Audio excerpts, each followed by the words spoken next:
Hi there, and welcome to the Customer Engagement Plan Playbook.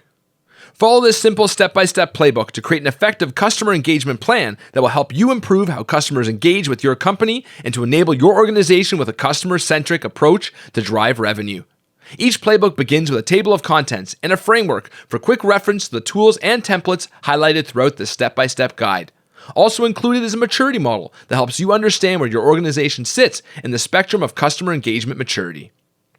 Our playbooks are filled with links to our practical modern marketing tools, templates, and training, which are organized stage by stage, step by step, starting with stage 1, initiative preparation. Here you're going to understand customer engagement, review the levels of customer engagement maturity, identify your organization's maturity level, and build the business case. In stage 2, we're going to create the journey map. And here, the first step is to review the customer engagement map, learn more about journey mapping, create a journey map, and identify key buyer personas.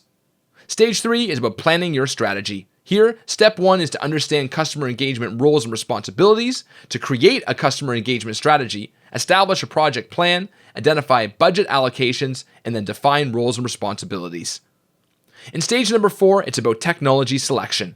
And here we start by reading our vendor research and then evaluating vendors to make a shortlist, followed by submitting RFPs to shortlisted vendors and then conducting evaluations and making decisions. In stage 5, we focus on engagement and advocacy. And here, we begin by building long-lasting relationships, proving product and service value, expanding account size and partnership duration, identifying and tracking brand advocates and engaging advocates, and requesting referrals. In stage 6, we end with measurement. And here, the first step is to calculate key customer metrics and then measure your customer engagement program. Remember that you can access all of these resources in a single page at the start of this guide and on its own with the Customer Engagement Framework. Succeed with customer engagement by downloading and leveraging this playbook today.